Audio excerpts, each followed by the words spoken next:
Let us see this question.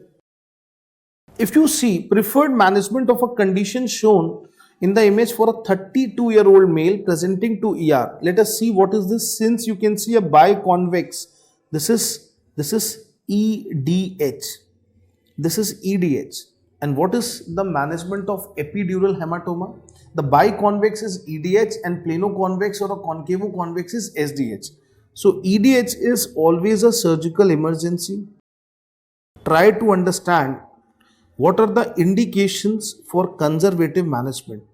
Indication for conservative management is clot volume less than 30 cc, clot thickness, along with that clot thickness should be less than 1.5 centimeter, and along with that the GCS of the patient should be sufficient to support spontaneous ventilation. So in this case, this is a patient ideal for surgery. And what is the surgery? This is craniotomy.